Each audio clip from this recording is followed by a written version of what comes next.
The silence on the bridge of the Retribution was heavier than the ship's own gravity plating.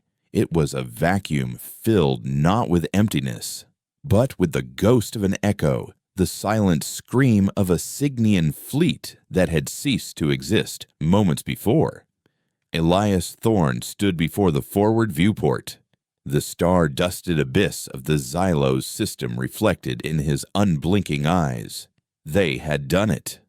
The first blow, the impossible blow, had been struck. Beside him, Kalen's knuckles were white where he gripped the command console, his usual swagger replaced by a stunned, savage reverence. He let out a low whistle that cut through the tension. They're gone. Elias. The entire third flank, just gone. Anya. Her face illuminated by the holographic tactical display, pushed a strand of dark hair from her forehead. Her voice was steady, but laced with an undercurrent of awe. Intercepted communications are chaotic. Cygnian command channels are cycling between disbelief and panic. They're classifying it as a stellar phenomenon, a freak energy wave. They can't bring themselves to believe it was us. Thorne's gaze remained fixed on the void. Let them, he said, his voice a low rumble. Arrogance is a terminal disease. We will be the cure. The victory was not a celebration. It was a confirmation. For 10 years, humanity had been a scattered, broken people, hiding in the dust clouds and asteroid fields of the fringe, their very existence a crime. Now, they were a threat. The Retribution, and the graviton lance it carried, was the proof.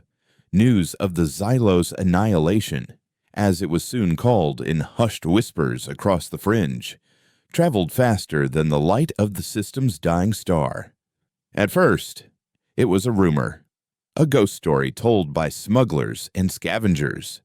But then came the data streams, the sensor logs leaked by Anya's network, showing the unmistakable energy signature of the Lance and the final, frantic transmissions of the Cygnian battle group. Hope, a commodity more precious and far rarer than any isotope, began to flicker in the dark corners of human space. On the Cygnian capital world of Cygnus S1, a planet of serene, crystalline cities and meticulously cultivated skies, the news was received with cold, patrician fury. In the Grand Stratum, a chamber of polished obsidian that seemed to absorb all light and warmth, High Executor Valerius watched the final moments of the third flank for the 10th time. Valerius was not a politician. He was an architect of power, a being whose lineage traced back to the Confederacy's founding. He saw the universe not in terms of morality, but of balance, and humanity's continued existence was an irritating, persistent imbalance. A subordinate, his reptilian features taut with anxiety, shimmered into existence as a hologram beside him. High Executor, the conclave demands a response. They speak of extermination fleets. Valerius waved a dismissive, three-fingered hand. The hologram, vanishing. Panic is a tool for the weak. This was not the work of scattered pirates. The energy signature is new, coordinated. This is an escalation. He turned from the display, his gaze sweeping over a star chart that showed Cygnian territory as a vast, dominant stain of blue, with the human fringe a tiny, insignificant smudge of red at its edge. Prefect Lorian, Hisa vocalized into his private channel, "Take the Crimson Fleet. Sweep the fringe. Find the source of this weapon. I do not want prisoners. I want a message, written in the ashes of their worlds." The Retribution returned to Bastion, the hollowed-out asteroid that served as the heart of Thorne's nascent rebellion, to a reception that was part funeral, part coronation. The docking bay, usually a cavern of echoing silence and cold steel, was filled with people. Hard-faced miners from the lithium drifts, gaunt families from failed terraforming projects, and the grim crews of a dozen different independent flotillas stood watching as Thorn descended the ramp. They didn't cheer. They watched, their eyes filled with a desperate, questioning hunger. They had been leaderless for so long, hunted for so long, that they had forgotten what strength looked like. Delegations from other human strongholds followed in the coming days. Captain Eva Rostova of the heavy cruiser Stalingrad, a scarred vessel that had survived more battles than most fleets, was among them. She was a woman forged in the fringe, practical and suspicious, her trust earned in blood and lost in an instant. She met with Thorn in his Spartan command center, the bulkhead still showing the scorch marks of a past firefight. What you did at Xylos was impossible. Thorn, she said, her voice gravelly. But it was one battle. The Signians will not make the same mistake twice. What is your plan? What is this human mandate? Thorn gestured to the star chart dominating the wall. The mandate is not a government, Captain. It is a weapon. It is the simple, unifying principle that humanity will no longer kneel. Unifying principles don't stop plasma cannons, Rostova countered. Unimpressed, I command a fleet of survivors. They follow me because they know I will not throw their lives away on a suicide run. They see you as a messiah. I see a man who just painted a target on the back of every human in this sector. We were always the target, Kalen interjected, stepping forward from the shadows. The only thing that's changed is now. We can shoot back. The tension was a living thing in the room. Thorn respected Rostova's skepticism. It was the same hard-bitten pragmatism that had kept her and her people alive. The Sinians see us as vermin to be exterminated, Thorn said, his voice calm but unyielding. I offer a different path. We will not hide. We will not beg. We will fight. We will grow. And we will carve out a piece of this galaxy for ourselves. The mandate is the forge where that future will be built. Join us, Captain, or step aside. Rostova held his gaze for a long moment, searching for the fanaticism she expected. Instead, she found a cold, terrifying certainty.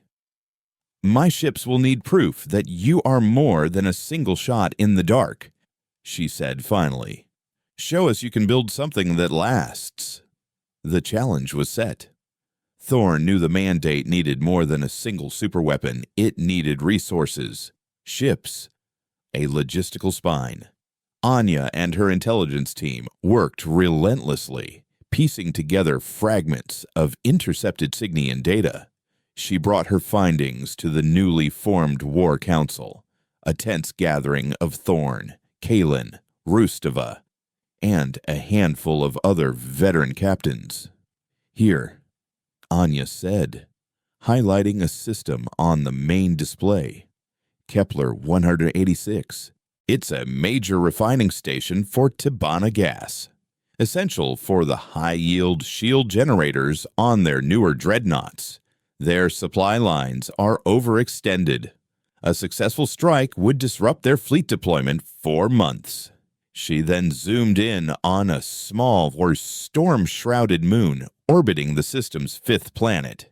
And there's more. Scans from the Xylos engagement allowed me to triangulate the resonant frequency of the isotope that powers the Lance. Preliminary deep space readings indicate a high probability of a significant deposit on this moon. Kepler 186f. Kalen grinned, a flash of predatory excitement in his eyes. 2 birds, 1 stone. We cripple their shields and secure the fuel for our own god-killer. I like it. Rostova, however, was less convinced. It's deep in their territory. Thorn, they'll be expecting another attack. It's a trap. Every system is a trap. Ava, Thorn replied. The difference is, this time we know the layout of the cage before we step inside. We will not engage them head on. This will be a surgical strike. Get the gas. Confirm the isotope. And get out. While the Mandate planned its next move, the Cygnian response was already unfolding. Prefect Lorien's Crimson Fleet descended upon the fringe like a plague. Their first target was Haven, a neutral trading outpost in a trinary star system known for its don't ask, don't tell policy regarding human refugees. Lorien's dreadnought, the Iron Justice, did not hail the station. It simply opened fire. Its primary batteries cracked the station's spine in a single, brutal volley.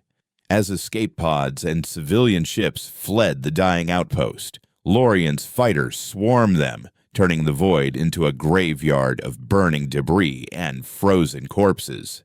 The message, broadcast on all open channels, was brutally clear. There is no neutrality. There is no refuge. To shelter humanity is to share its fate.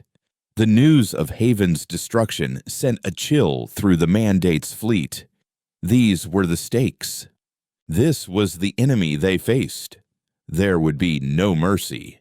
Preparation for the Kepler 186 raid became a feverish, desperate race against time. Kalen worked to integrate Rostova's fleet and the other new arrivals, forcing grizzled, independent crews who had been rivals for years to operate as a single, cohesive unit. Drills were run until shield modulations were seamless and firing solutions were instinctive. Anya, meanwhile, refined the plan of attack, identifying structural weaknesses in the refinery's design and pinpointing the likely location of the isotope on the moon below. The mission was set. A small, fast strike force, led by the Retribution and the Stalingrad, would make a precision hyperspace jump directly into the system, bypassing the outer sensor nets. Their objective was speed.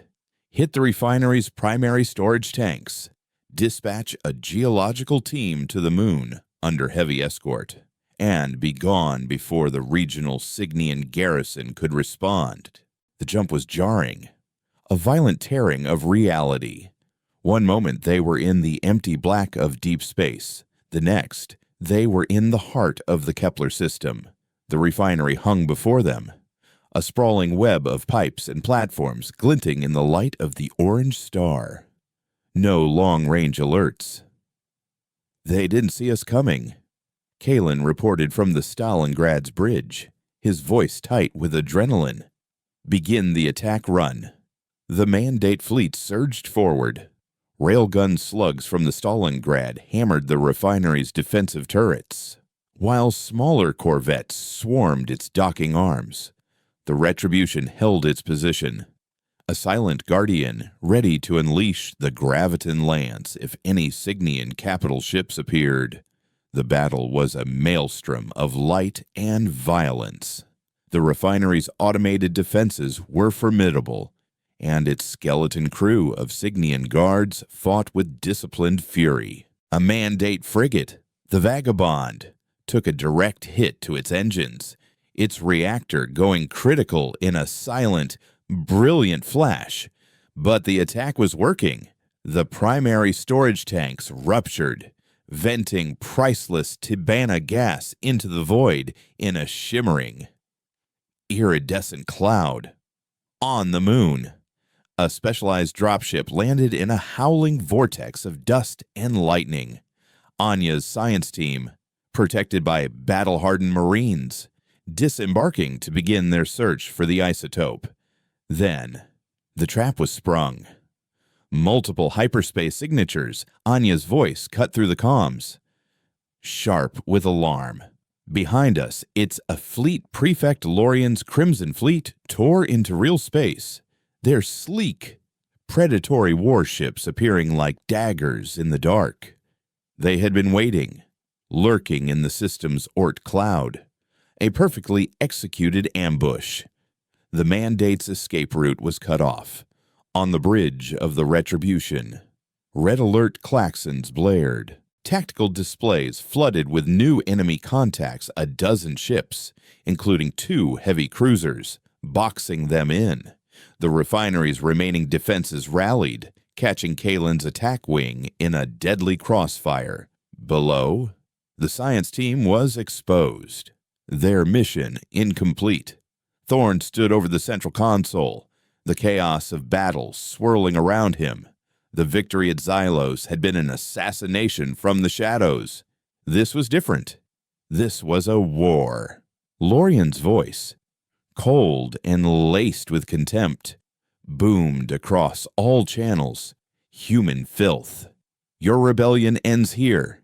Surrender now, and I will grant you the mercy of a quick death. Thorn looked at the tactical plot. His forces pinned between the refinery and a superior fleet. He saw the ruptured tanks, the besieged science team, the closing jaws of the Signian trap. He keyed his fleet-wide command channel, his voice cutting through the panic, as cold and hard as the void itself. The time for mercy is over. All ships, engage. The void answered Thorn's command with a symphony of violence. Lances of pure energy, the signature weapon of the Sinian Crimson Fleet, sliced through the space where the Mandate's rearguard had been moments before.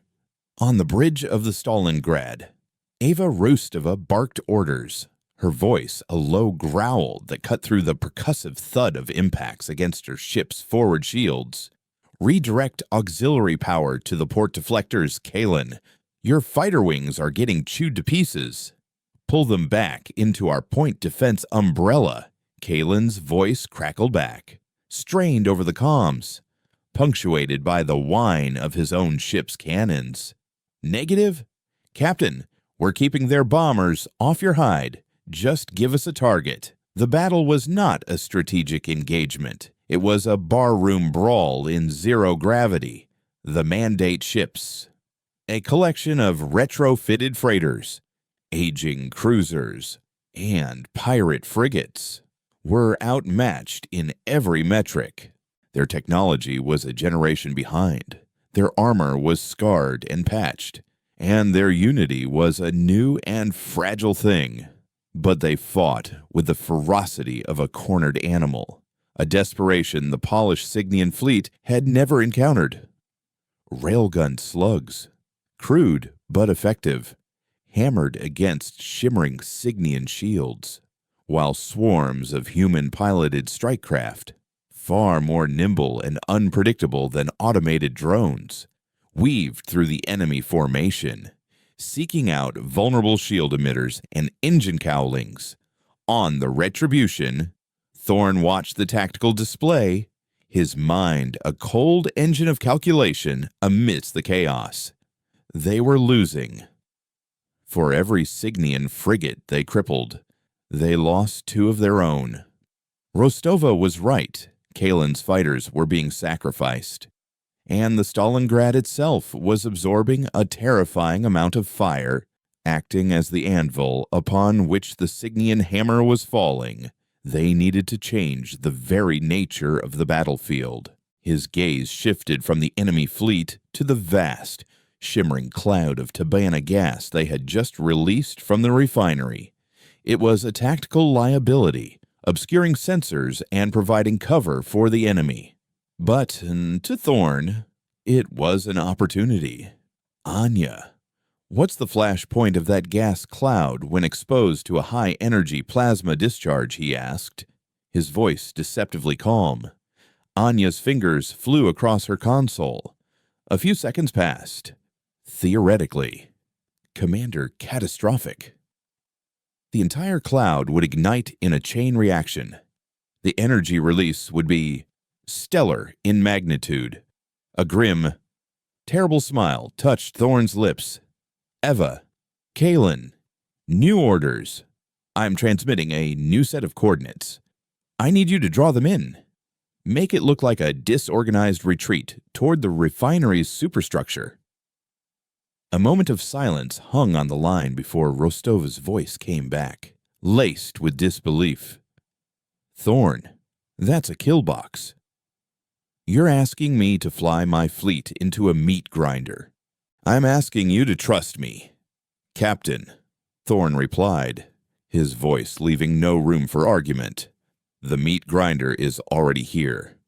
I'm just changing who gets fed to the blades. On the storm-racked surface of Kepler 186F, the battle was a far more intimate and brutal affair. The science team, led by a wiry geophysicist named Dr.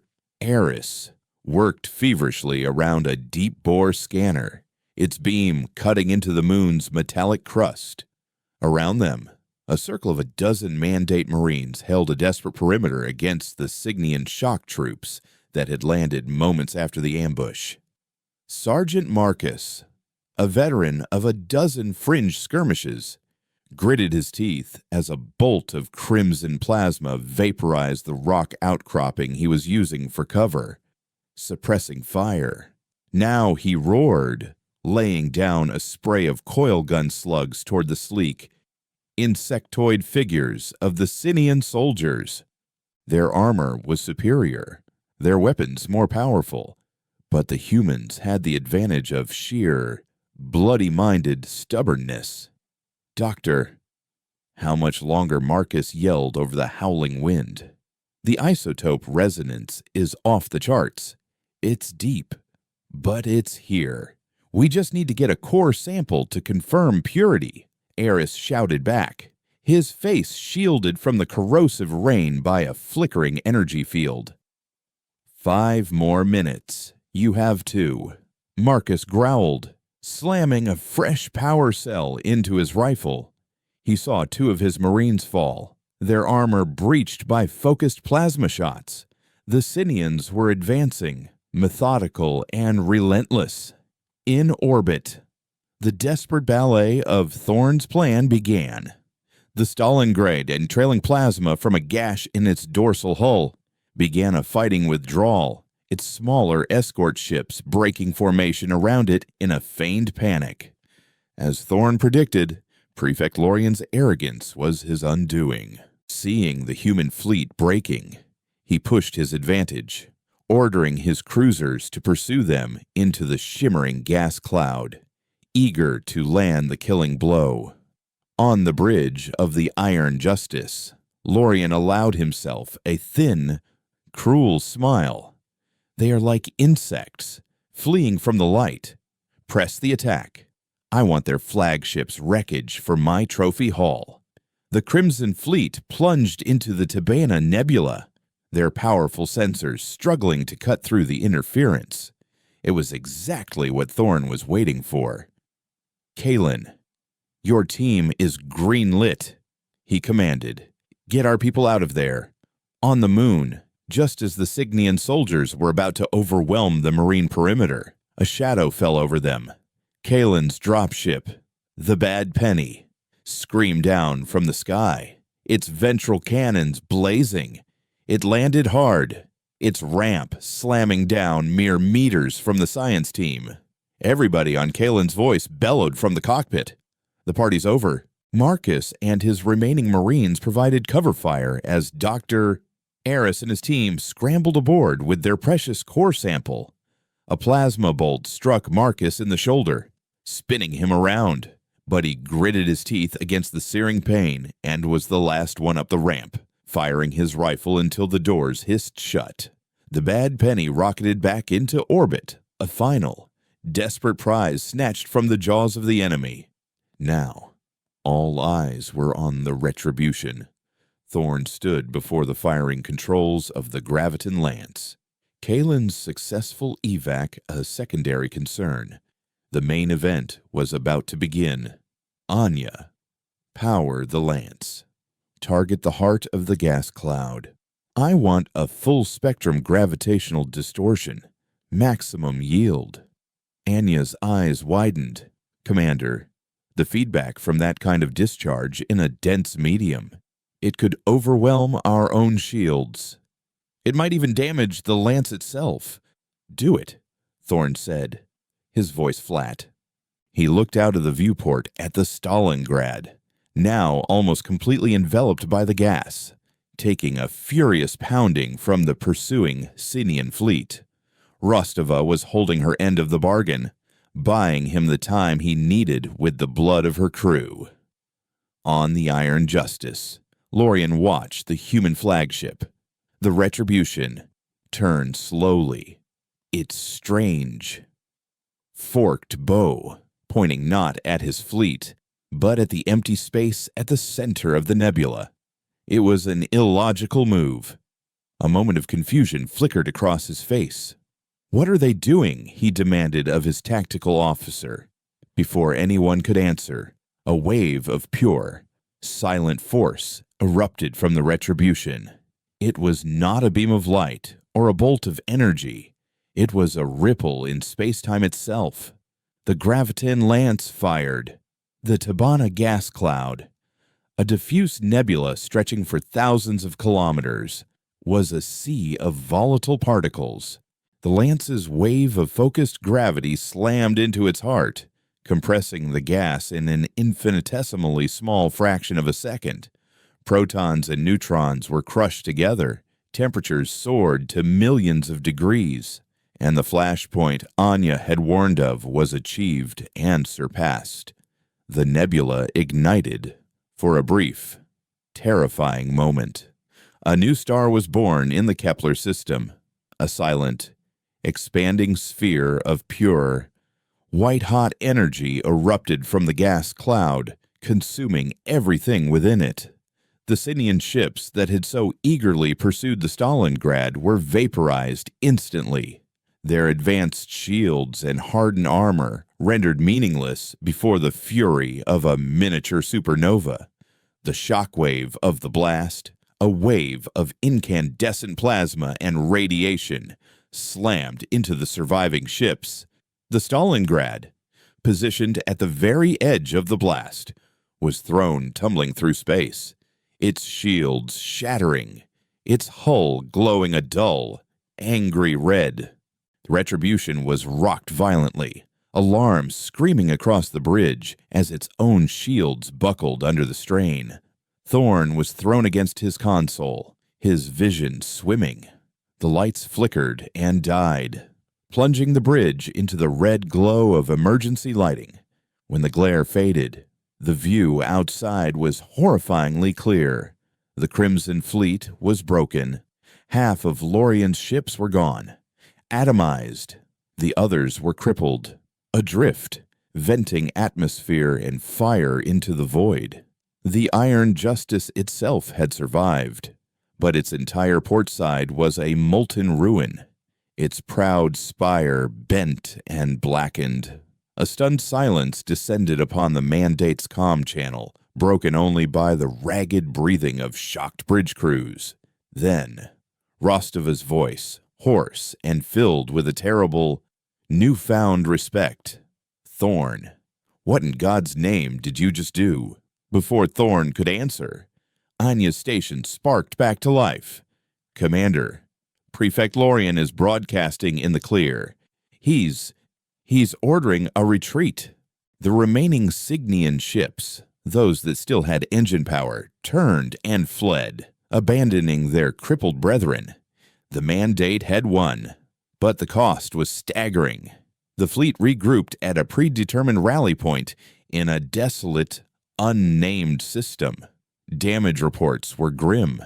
They had lost a third of their strike force, including the valiant Vagabond. The Stalingrad was severely damaged and would require extensive repairs.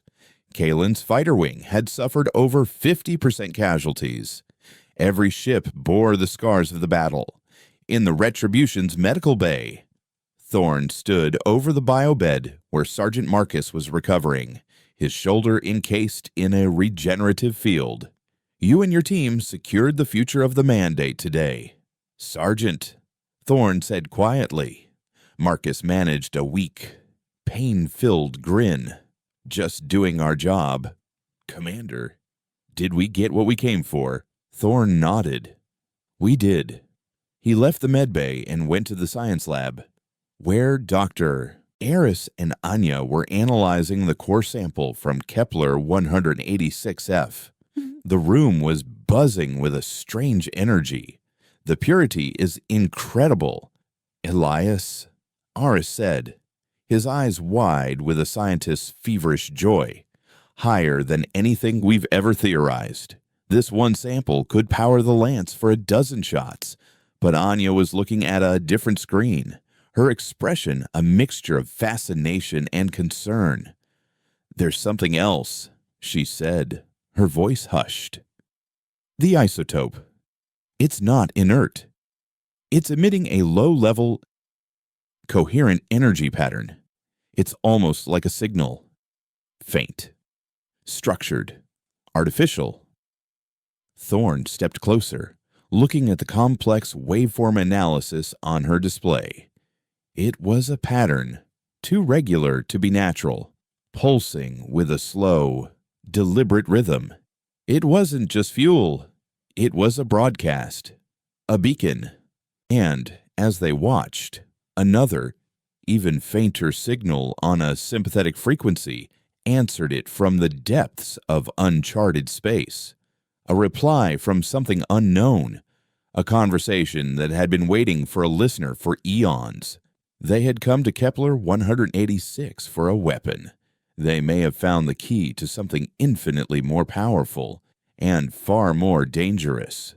The discovery of the isotope signal sent a ripple of unease through the mandate's high command, an intellectual aftershock to the physical violence of the Kepler 186 raid, while engineers and work crews swarmed over the battered hull of the Stalingrad at Bastion, welding shut breaches and replacing overloaded power conduits. Thorn, Anya, Rostova, and a handful of others gathered in the Retribution's briefing room. The atmosphere was a strange mix of grim triumph and profound uncertainty. They had survived.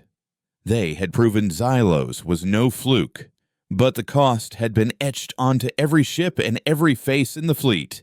In the center of the room, a holographic representation of the signal pulsed with a soft, hypnotic blue light. It was a complex, layered waveform, elegant and alien. Anya stood beside it, her expression one of intense, scholarly focus. We've been analyzing it nonstop, she began, her voice echoing slightly in the metallic chamber. It's not a simple broadcast. It's a key, a set of incredibly complex quantum encryption algorithms that seem to describe a location, a star chart. She manipulated the hologram, and the waveform resolved into a three-dimensional map of a distant, unfamiliar sector of the galaxy.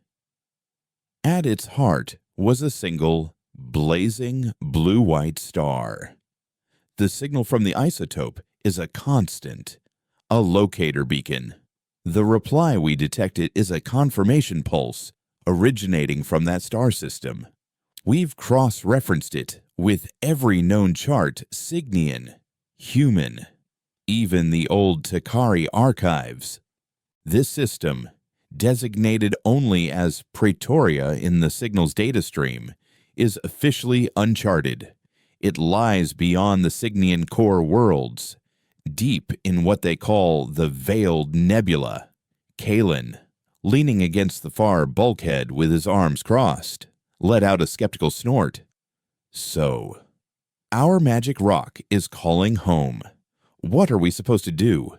Answer the phone.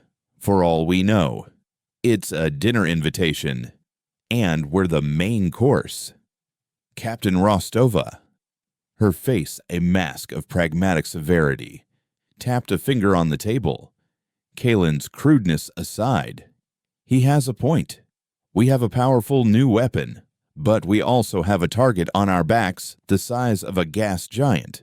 The Signians will be back, and they will be back with everything they have.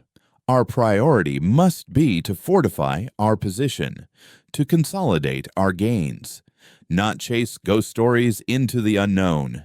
This isn't a ghost story. Eva, Thorn said, his gaze fixed on the glowing map. His voice was quiet, but it commanded the room. The Signians have ruled this arm of the galaxy for 500 years. They have advanced technology, vast resources, and a pathological belief in their own superiority. We have a handful of ships and a single superweapon that relies on a fuel source we've only just discovered. We cannot win a war of attrition. We will never be able to outbuild them or outspend them. He looked around the table, meeting each of their eyes. Our only advantage is that we are willing to do what they are not, to think in ways they cannot.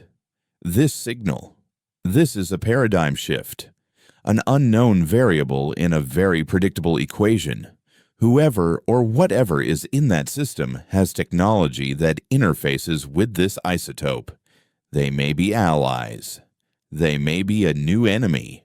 But to ignore them is to cede the future to the Signians. We have to know.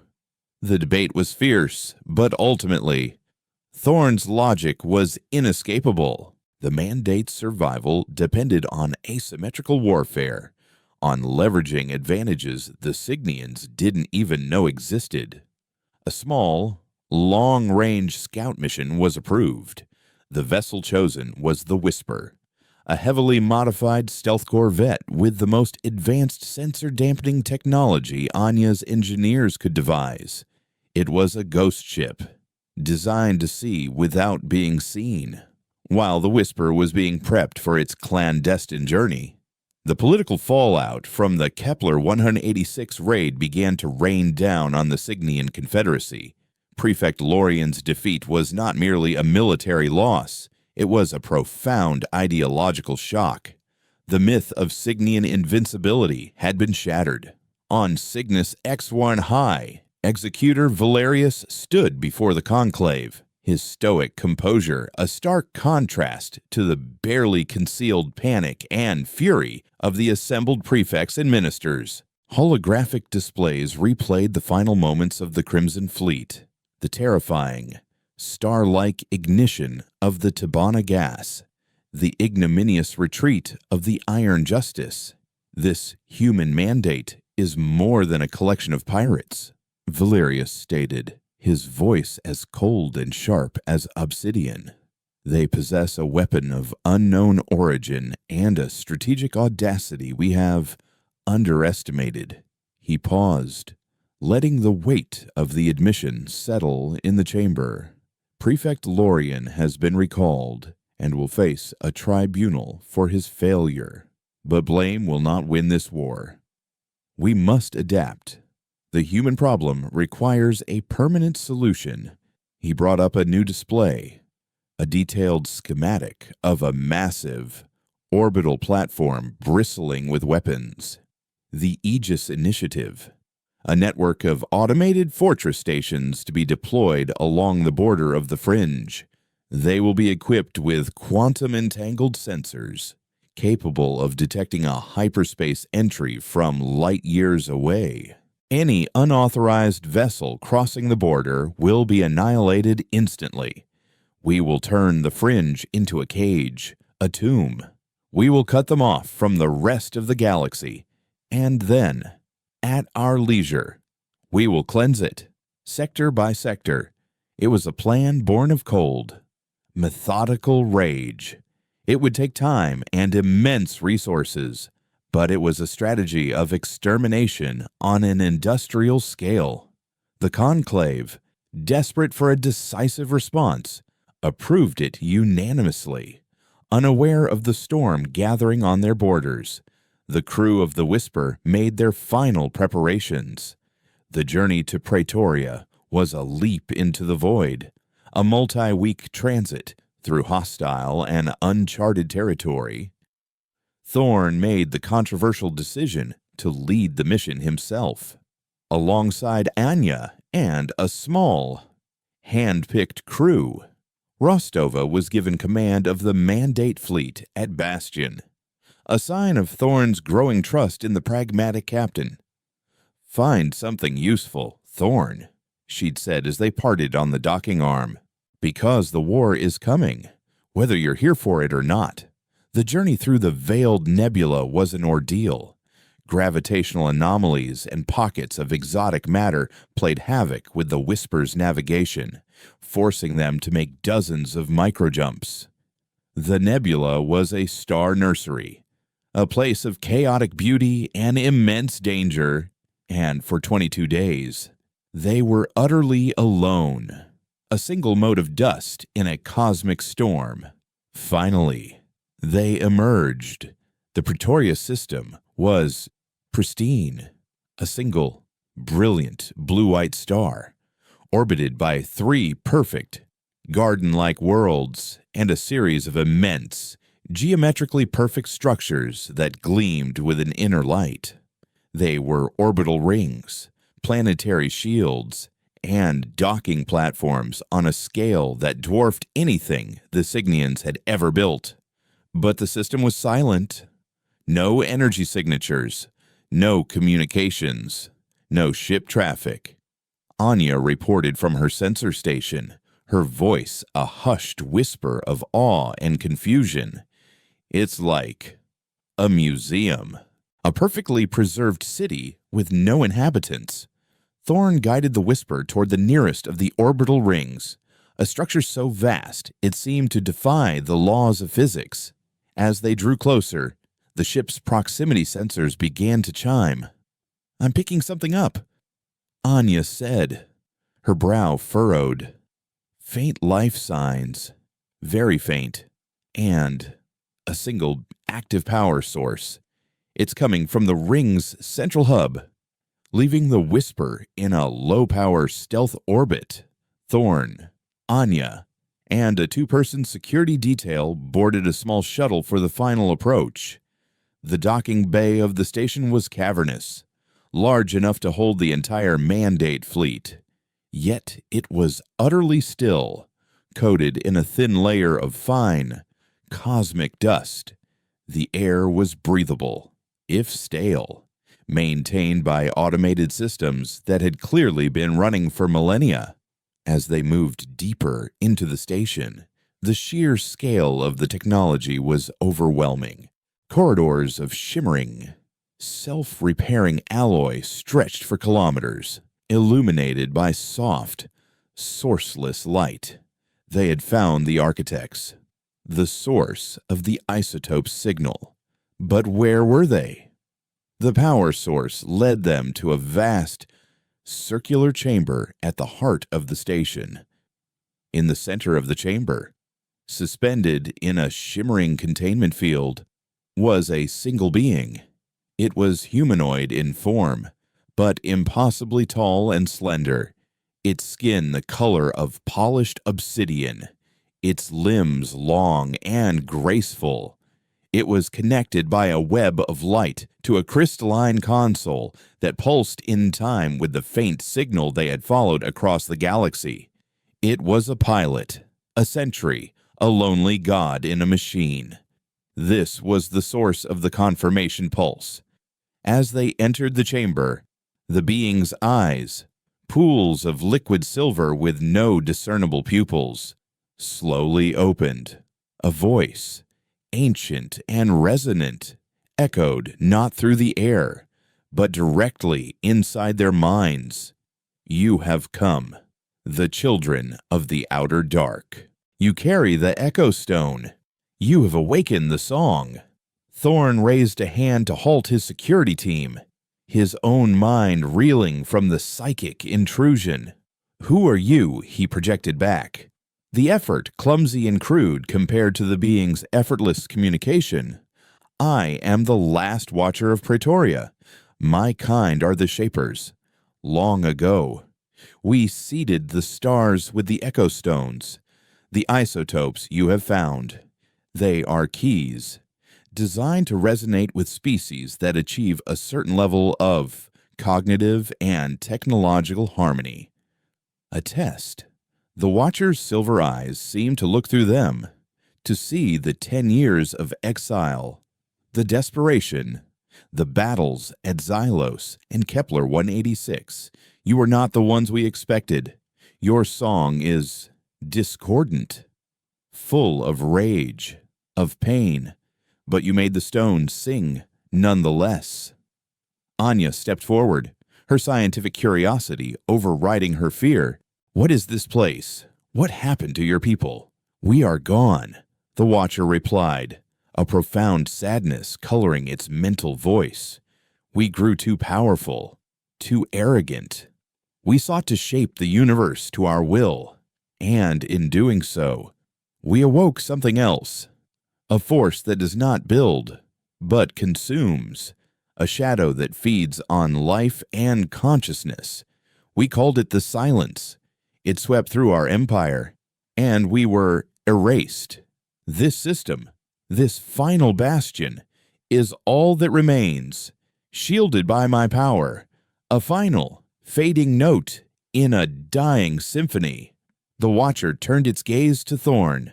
The song of your stone, it did not just awaken me. It has also been heard by the Silence, by using the lance. You have lit a beacon for them, just as you did for me. They will come for your galaxy now, just as they came for mine. The revelation was a blow more staggering than any plasma cannon. They had not found a powerful new ally. They had found a warning, a tombstone at the edge of the abyss. They had been fighting a war for their own survival, only to discover they may have just triggered an extinction event for everyone. There is one hope. The Watcher continued, its voice growing fainter, the light in its containment field beginning to flicker, the forge of the Shapers.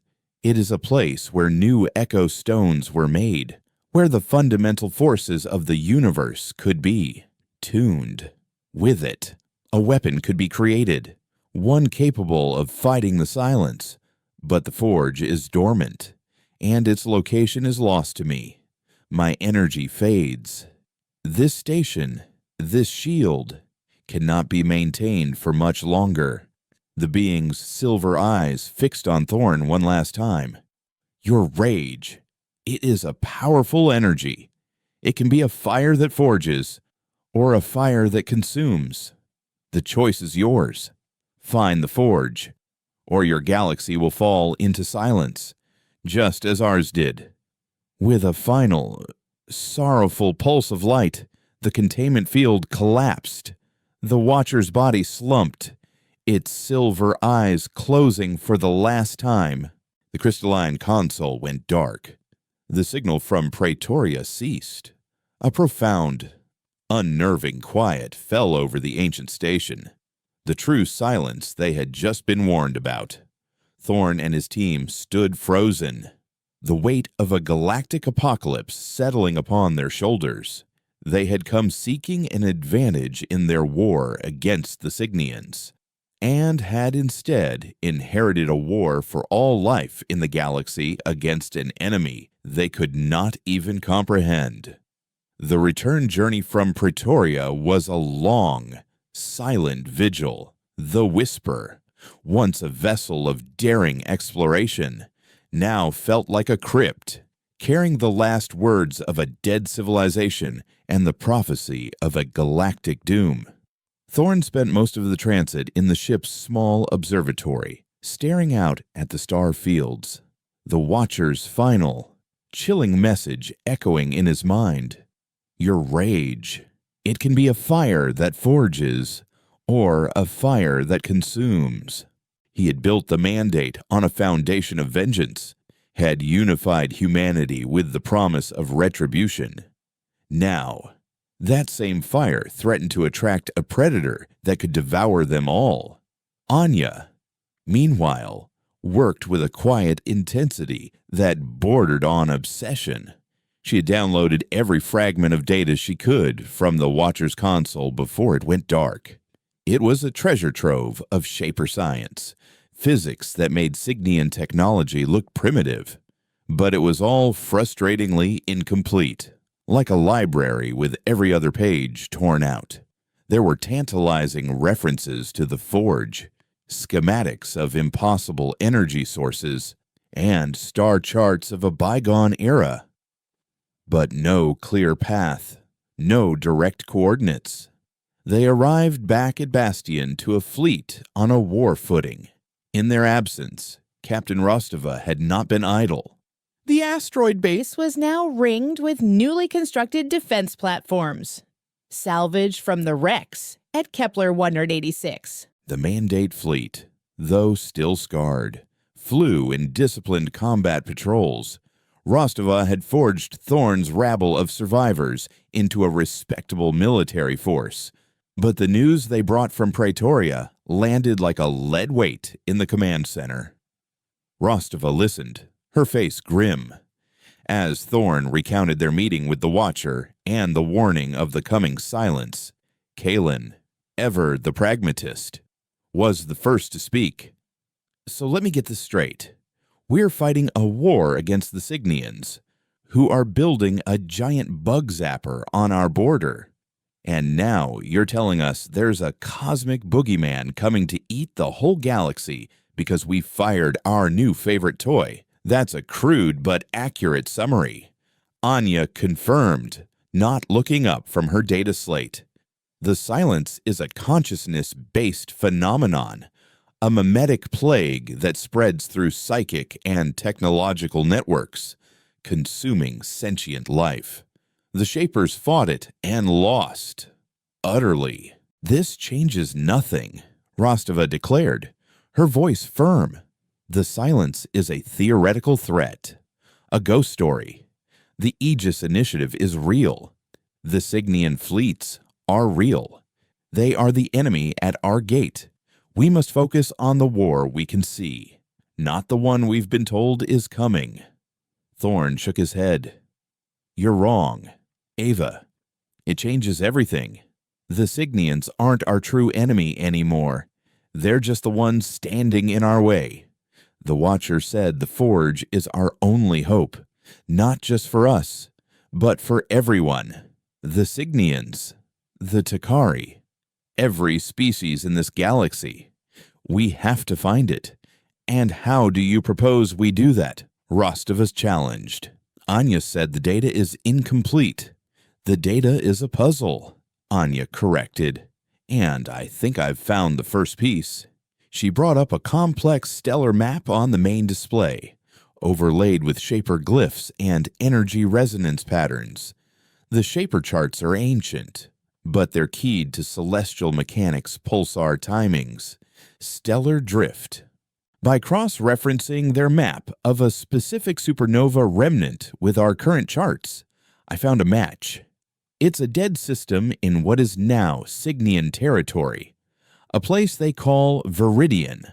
A collective tension filled the room. Viridian was infamous. It was a former Signian colony, abandoned centuries ago after a catastrophic industrial accident poisoned the planet, turning it into a toxic, storm-racked wasteland. The Signians had declared it a quarantine zone, strictly off-limits. The Signians wouldn't maintain a quarantine for a simple industrial accident for this long, Thorn mused, his strategic mind piecing it together. They found something there, something Shaper-related. They just don't know what it is they're sitting on. The plan was audacious, bordering on insane.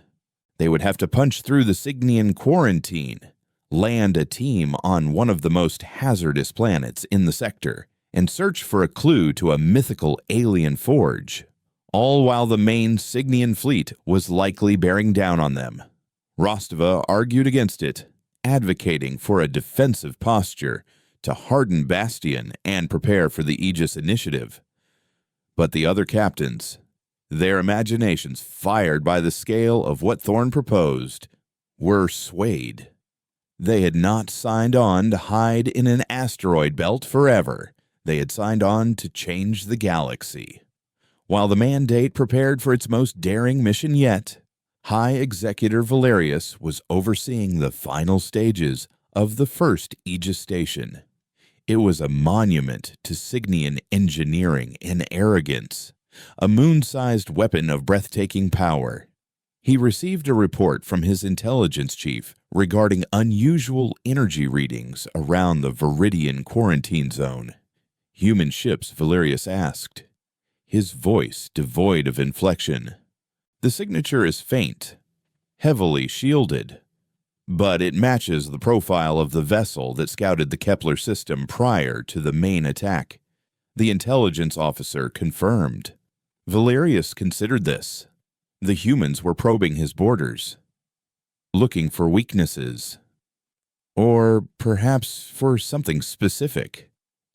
"Viridian," he mused.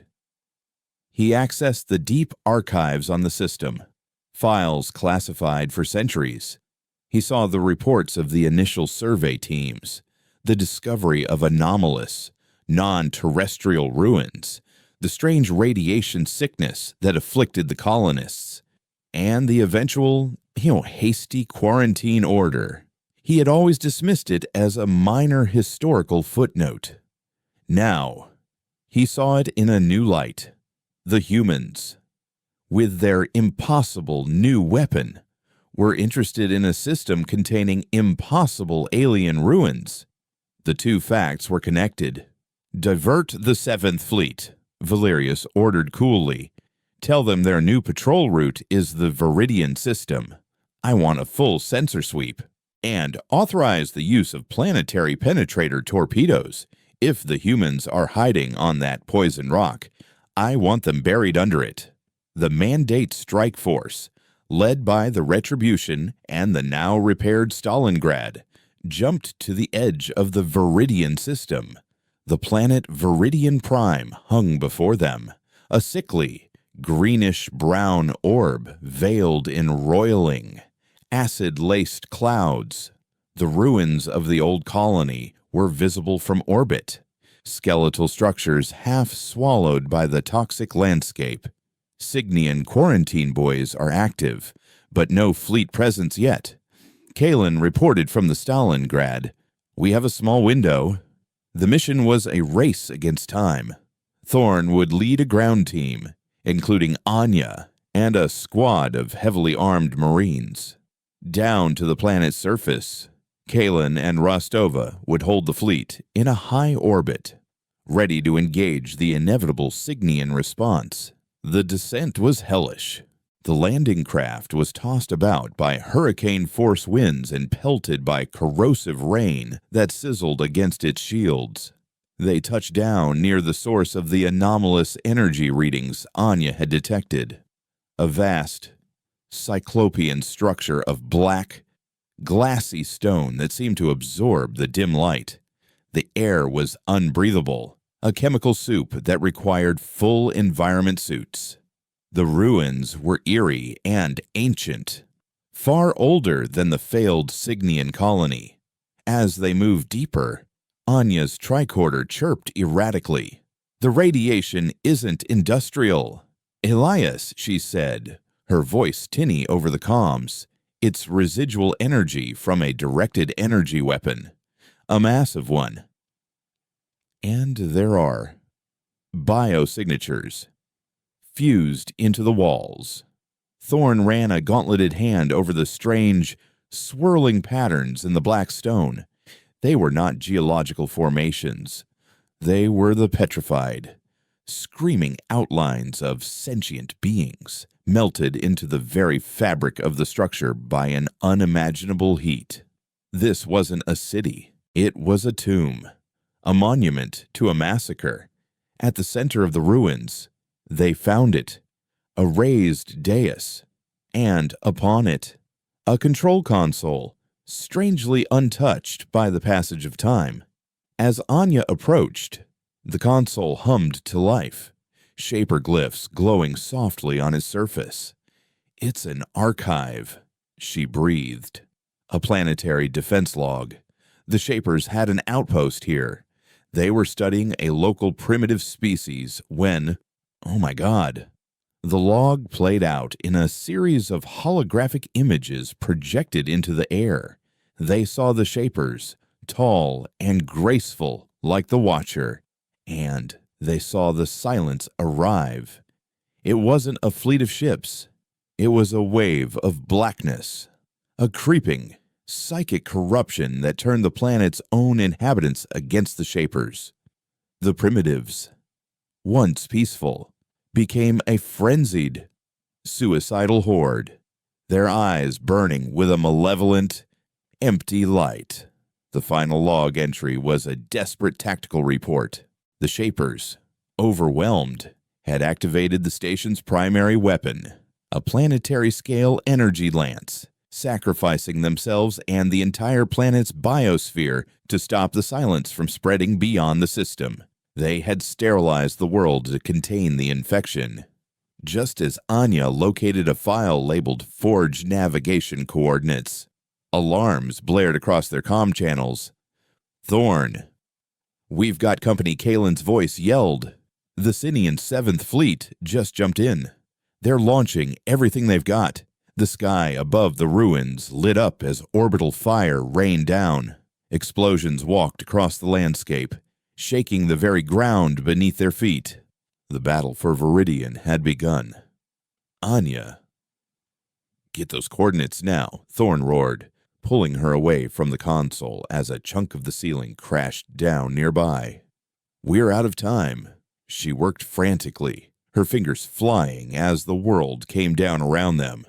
In orbit, Rostova's fleet met the Signian charge. It was a desperate holding action. They were outnumbered 3-1.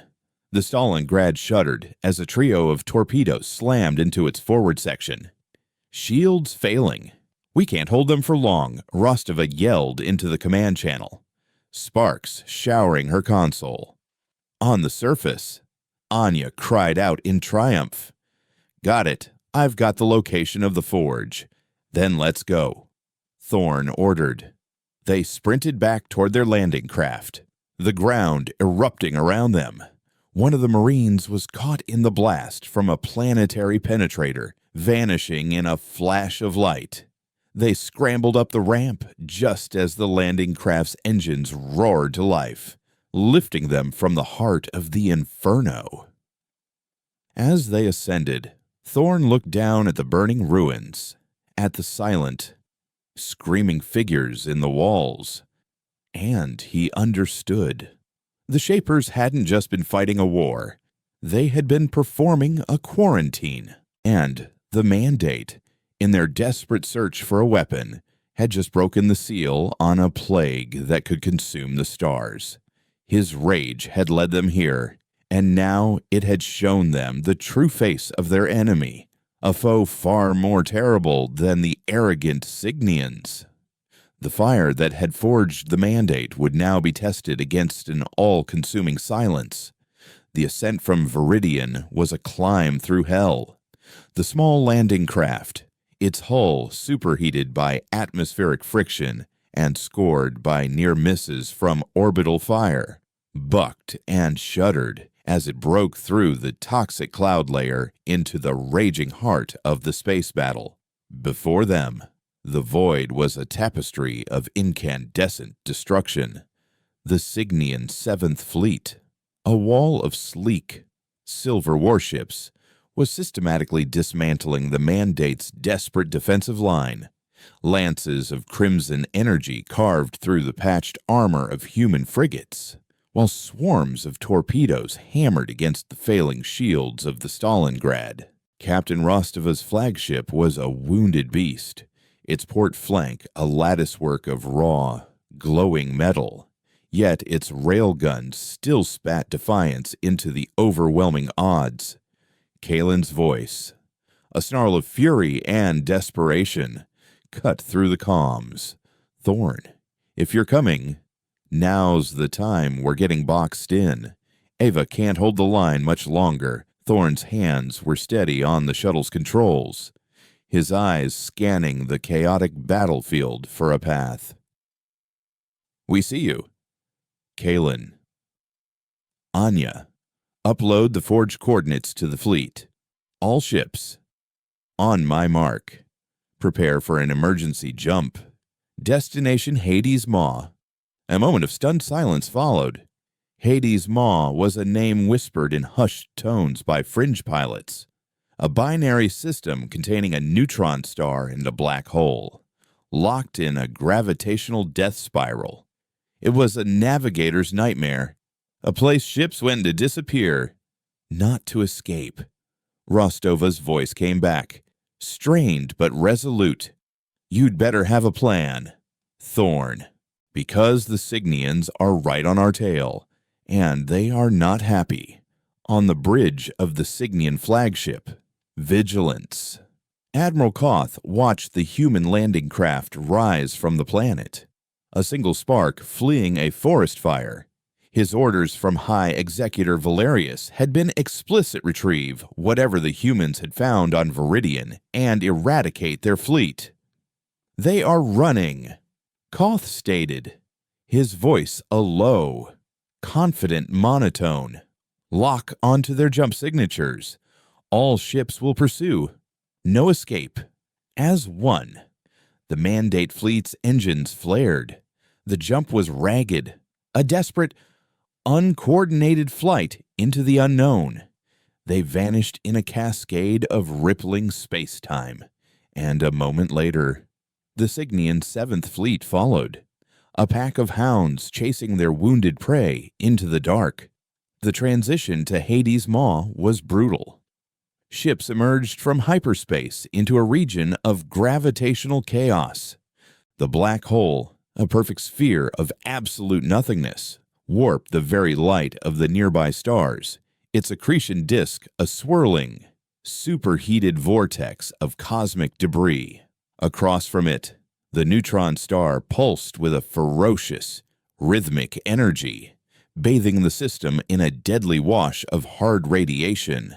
The Mandate fleet was scattered, their formations broken by the violent entry. The Signians, with their superior drives and inertial dampeners, fared better, emerging in a disciplined battle line that immediately began to pen the human ships against the black hole's event horizon.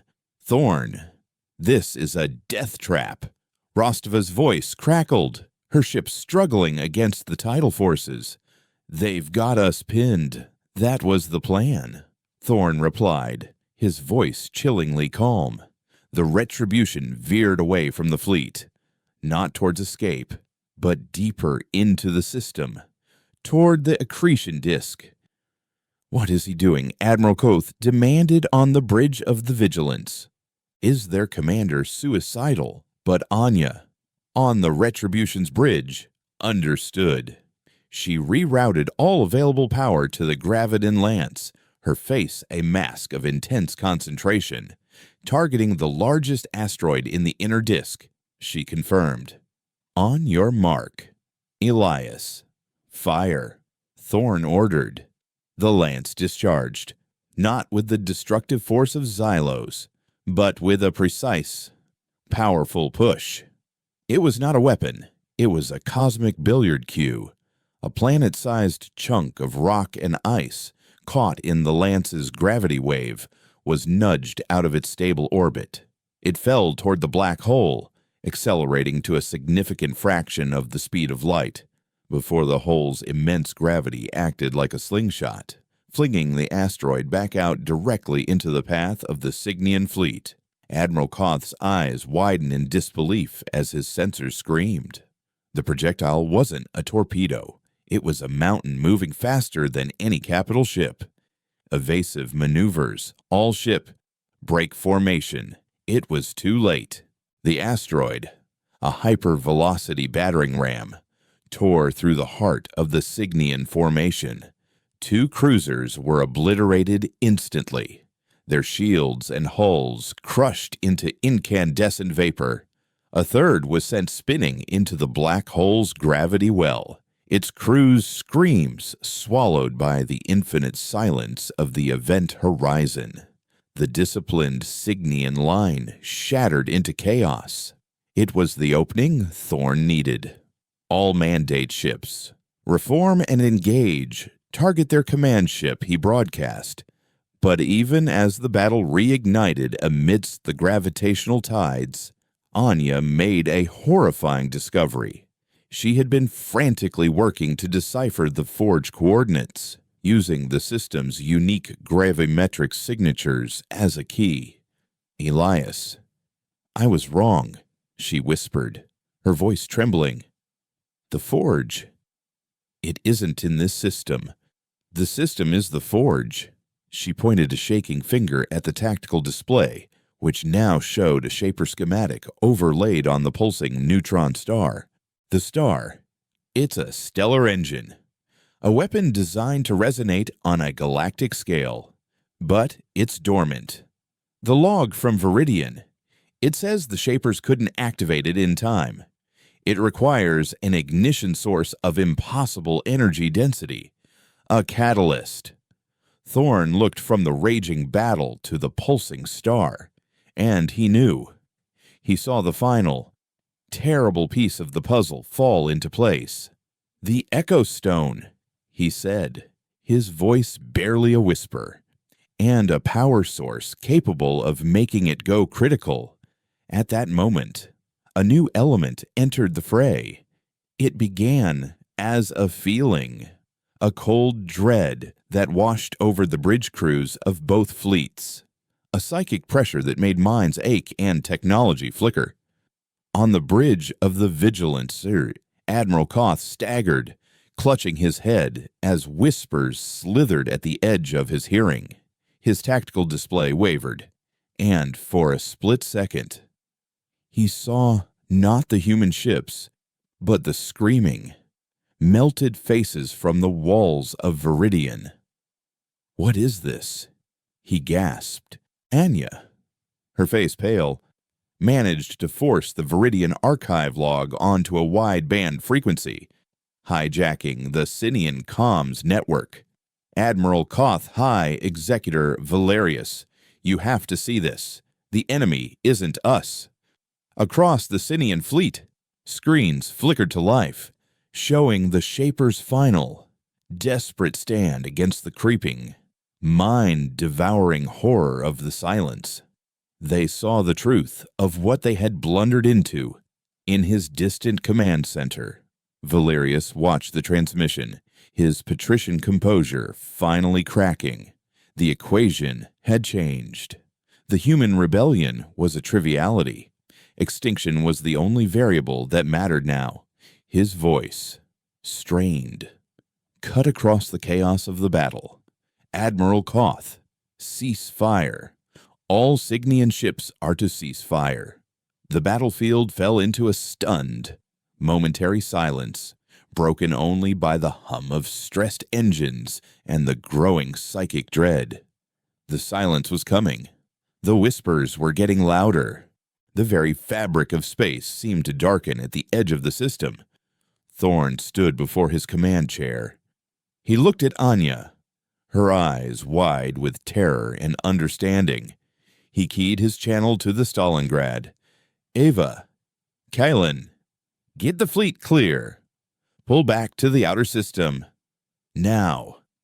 Elias, what are you doing? Rostova demanded, her voice tight with alarm. Finishing this, he replied. He gave Anya a single, final nod, a universe of trust and regret passing between them in that one look. He walked to the engineering console and keyed in the final command sequence. A new voice, calm and resolute, broadcast across all channels, human and Signian alike. This is Commander Elias Thorn of the Mandate Flagship Retribution. The war between us is over. A greater enemy is here.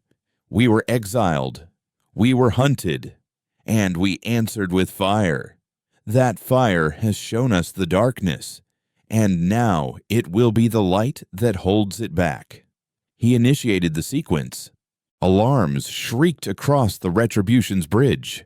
The ship's main reactor began a controlled overload, funneling its entire catastrophic output into the Graviton Lance, using the Echo Stone at its heart as a focusing lens. The Retribution, the symbol of humanity's vengeance, turned toward the neutron star, its engines pushing it on a final, suicidal course. The ship became a spear of incandescent energy, a man-made comet aimed at the heart of the stellar engine. As the ship plunged toward the star, a wave of pure, harmonious energy erupted from the forge. It was not an explosion of heat and light, but of order and psychic resonance.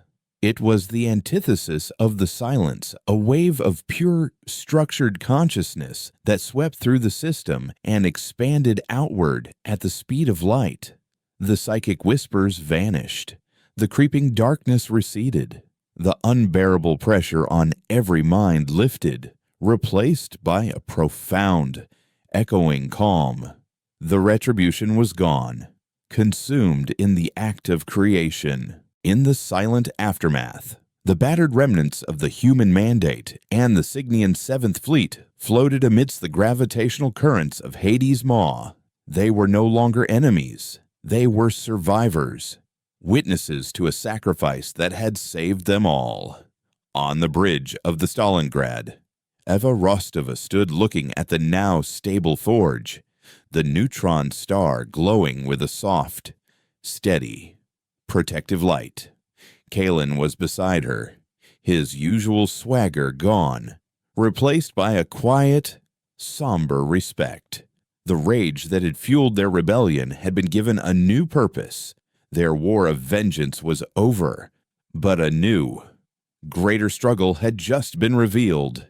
Humanity was no longer a broken, scattered people. Under the silent, watchful gaze of the forge, they had found their place among the stars, not as conquerors, but as guardians. The age of exile was over. The age of the Watchers had begun.